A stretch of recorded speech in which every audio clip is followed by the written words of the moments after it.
Hello, everyone, and welcome to EXPU Lab. I'm Bryon Ellington, Chief Learning Officer for eXp Realty, and I'm joined today by the amazing Dylan Nonaka from eXp in Kona, really covering the whole entire state of Hawaii. Dylan, thanks so much for joining us today. Thanks for having me. So, Dylan, 9 years in the game, and you've had an amazing amount of success in that 9 years. Now, it started from humble beginnings from what you were sharing with me. Would you share a little bit about that with everybody? Yeah, so I basically started after high school in the Marine Corps, and then I got into real estate kind of briefly with my mom at that point when I was in college, and then decided it wasn't really what I wanted to do in life, and so I went off and I did some stuff in Hawaii government and politics for like 10 years, and then in 2015 I kind of reevaluated what I wanted to do in life. I was kind of burnt out. I had two little kids at the time. I wasn't spending a lot of time at home, wasn't making the kind of money that I thought I should be making, and so I kind of stumbled back into politics. I had lunch with my mom one day and she asked me if I was interested in getting back into it. And I told her no. And then that night, my wife, literally that same night, watching TV with my wife, she said, "Hey, you ever think about doing real estate again? Because I don't think you should get a real job." I never really had a real job at that point. I was always kind of an independent contractor and a small business owner. And I said, you know what? I'll go reactivate my license just in case. And so I did that and just ended up going back to work in 2015 full time, and just showed up every day. And that was really the first lesson I learned that I share with new agents is there's really no secret to success in the beginning other than just showing up every day. And I think the main Yeah. thing that people fail to do is treat real estate like a job. They think it's kind of a lifestyle thing or a side hustle. And if you do that, you just don't get the results. It's not definitely not a side hustle. It's not like a side hustle that would produce a significant amount of income. And so I showed up every day and just was a student of the game, learned as much as I could. And the first few years was fine. I had a little family team. It was my mom, my stepdad, and myself at a Coldwell Banker franchise here in Kona. And about a year and a half into it, I convinced my brother to get his real estate license. He had been selling soda for Pepsi for years, and I felt like he had a lot more potential. And he ended up getting his license. So we had a little family team of four at Coldwell, and everything was hunky dory. So that's kind of how it started. But it wasn't anything extraordinary. I was your average real estate agent doing 15 to 25 transactions a year, which is pretty good, pretty above average here in our market. Really like elite agents in our market do 30 or 35 transactions. So it's not a really high volume market. Yeah, it's pretty good no matter what market we're talking about, especially in the US. So, can you tell us a little bit about your lead generation sources? Where are you getting your business from? Online, we're online lead generators. This Okay. was something I realized early on, and when we started growing the team at EXP was I started to realize, and primarily through YouTube in the beginning, that I was a better lead generator than I was a real estate broker. I'm a competent real estate broker, but I started to see that the biggest challenge agents had, even my brother and my close friends that were with me, was generating enough leads. And I felt like I could generate more leads than I could work. And that was the genesis to really the team growing. Was I said, well, maybe I spend a little bit more time generating leads and just give the leads to my friends, and we can continue to do this. And I'll focus on what I'm good at, and they'll focus on taking care of clients, which they were amazing at. That's how it started. So we focus a lot on social media advertising, Facebook and Instagram. YouTube is more organic. We don't do any paid YouTube stuff, but I've been making a YouTube video a week for the last 6 years. It's been a grind of consistency, but we have probably the best, really detailed, wonky information about buying real estate in Hawaii on YouTube. So it gives us a really easy platform to attract an audience, but then also we use that to convert leads, because if we get cold leads that come off of other lead sources like social media that don't convert right away, we put them on an email drip campaign that sends them a video a week about buying real estate in Hawaii. So it's more educational. It's not just like your property alert or like a really canned, uh, auto campaign that you have in KV Core. It's something that's real custom and valuable. And we regularly get conversions, on a weekly basis, where somebody who's been in our database 2 or 3 years respond and say, "Hey, I'm coming to Hawaii next week or next month. I need to, want to go look at homes. I'm ready to buy. Really appreciate all your videos. Will you help us?" And those are the easiest leads because they're just showing up. They know, like, and trust us. It's just take them, show them some houses, and write the offer. And a lot of times we just write the offer. We don't even have to do anything. They show up and they already have the house picked out online. They just got to see it, and we write the offer. And so the investment. But people say, oh, it sounds so easy, it sounds so great, but my wife always reminds me, like, you've been doing this for 6 years, like you've been grinding, it's been consistency for 6 years, and so don't let anybody shortchange the hard work that's got into that. What's funny And about that is I was talking with a group of agents and we were talking about databases. And the idea that what you're talking about only happens if you have a database that you're working, right? The way of thinking of it is for every 100 people in your database, you're only going to have a subset that do a transaction each year. And the question is, what portion of that subset can you capture? Right? Honestly, what portion can you capture? And it might be 25%, it might be 50%, whatever it might be. But then if that's the case, so if out of 100 people, 8 people are going to transact, you're going to capture 2 of them, and you want to do 20 deals, well, then you better have a database of 1,000 people that you're working consistently. And to a T, the number one regret that most agents who get to the level that you're at have is they didn't start that database sooner. They didn't get purposeful and work it. Have you been consistent your whole career with your database, or was that something you learned the hard way as well? I've been very disciplined about that. And the reason is because I was in politics before in elections, and elections are extremely dependent upon your data, right? You have to know who votes most often, who's most likely to vote for you. If you have a conversation with somebody that goes in as a voter that's going to vote for you. And so I came in with that kind of understanding and background. And so as soon as I started from day one, I was obsessive about every single email address that I could possibly get a hold of went into my database, and then I communicated with them on a regular basis, because having it does you no good unless you're doing something. So the I've always been a fan of email marketing. I think if you put the time and effort in and do it well and just don't do it lazy and automated, that it's extremely valuable. And so that's another thing, is I've sent an email to my database every week for the last 6 or 7 years, even before I came to EXP. But that's been a thing that we've always done, and it's just grown over time. And in I guess we're coming up on 9 years now in total. I mean, really, when I came to EXP, I had about 3,000 contacts in my database. Today, we have 52,000. So we've extremely, through other efforts, through advertising and those things, um, grown it exponentially. But we get like 400 transactions a year out of it, and so it's completely worth it. And yes, you have to be Yes, that's disciplined worth about it. it. Yeah, from the beginning, you got to be super disciplined. Every single contact goes in. So I'm curious. You said you send an email every week to your database. Help us out. What are you sending that's effective that we could model? So the first one is easy.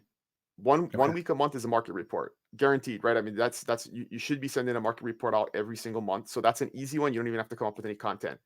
The way it started for me when I started thinking about doing videos was, because it's always a video email, is I was I believe in efficiency. I call it laziness. People don't like to call it laziness because it gives the wrong impression, but I wanted to be efficient. So I would get this from these online leads, the same 10 questions over and over and over again. What is a lava zone? What is leasehold versus fee simple property?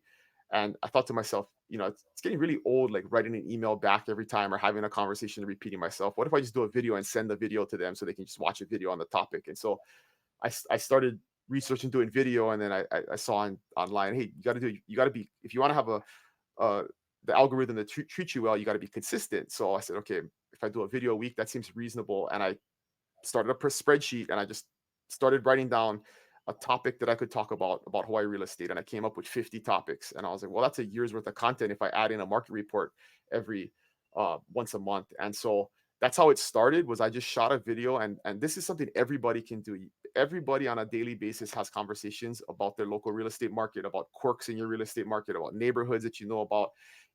If you have nothing else to talk about, go through your purchase contract and talk about paragraph 1 or paragraph A, and the next week talk about paragraph 2 and explain how each paragraph works. Everyone knows how to do that. You do that with your clients all the time, but just start, and then over time, after a year, you're gonna have 52 videos that now you can turn into an email campaign. So That's right. we send the new content out every week. Some of it is evergreen and some of it is not. Right? I mean, it could be state legislature just passed a bill further regulating vacation rentals. So I recently did a video on that. That one will go out to the database, but it won't be added into a long-term campaign because it's not going to be relevant a year from now potentially. But anything that you can do that's going to be relevant a year, 2, 3 from now, add that into the back end of a long-term drip campaign. And so you can hit your database a couple of times a week, maybe twice a week, where you have a fresh video, plus you have an educational campaign that is talking about something that maybe you shot 2 years ago, but is still relevant in your market. And that's who you're sending. That's what you're sending to your cold leads, the folks that are not transacting right away.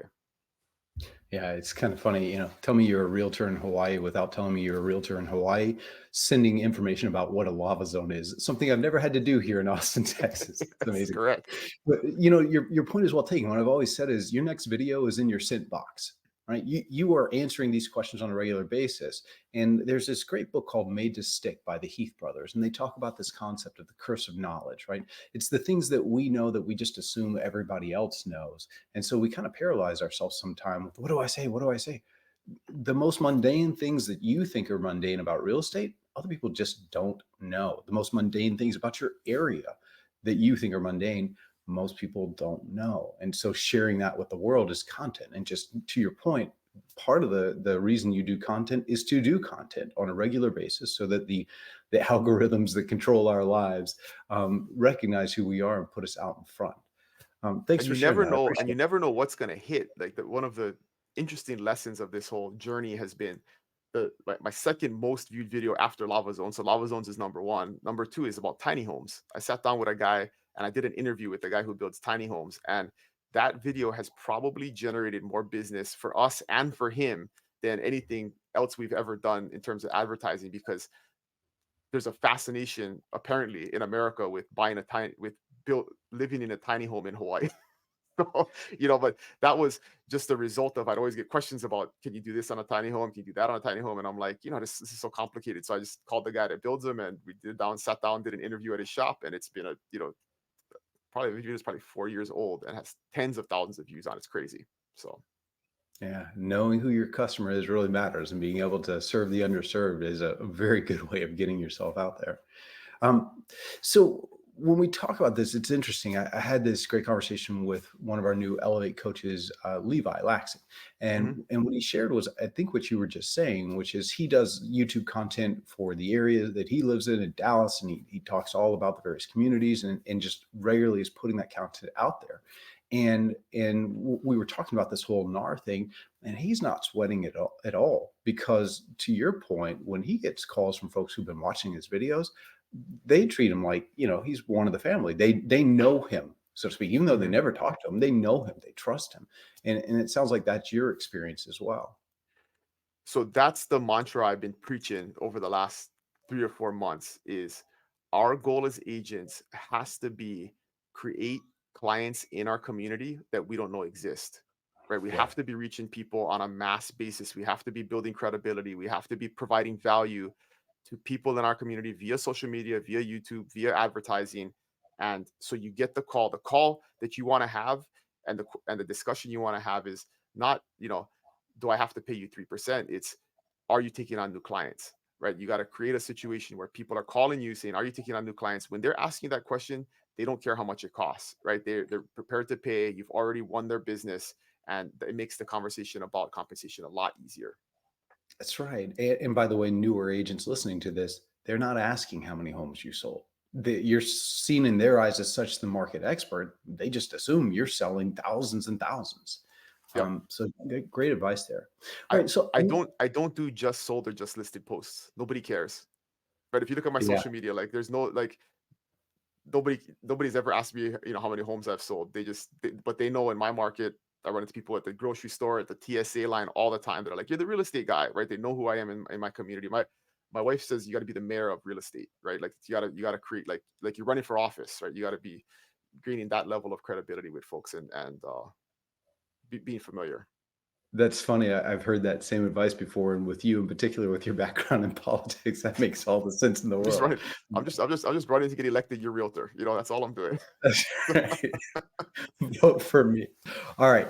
So, Dylan, I can't let you go without asking the question. Tell me something about yourself that most people don't know. That I don't know if it's a secret, but I do two things in life outside of my family. I do real estate, and I do jujitsu. I absolutely am a fanatic. Yeah. I'm addicted to jujitsu, and so There's so many parallels between that and life. I could talk about an hour on that, about that in business, but that's something that a lot of people don't know. But that's my habit outside of real That's estate.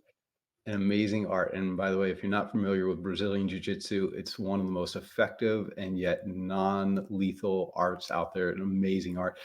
Fun fact, our good friend Leo is a big We've advocate of talked Jiu about that. Jitsu. Yes, So is Randy, by the way. And I've dabbled from time to time on the mat. But yeah, it's a great art. That's awesome. I didn't know awesome, that about you. Very cool. All right, man. Well, thank you so much for being here with us. We really appreciate you pouring in and sharing your hard-won wisdom with us. Everybody at home, please do check out Dylan's brochure. That will drop in the link to this as well. Dylan, from all of us, we really appreciate you, man. Thank you so much. thanks for letting me share, Brian. Appreciate it.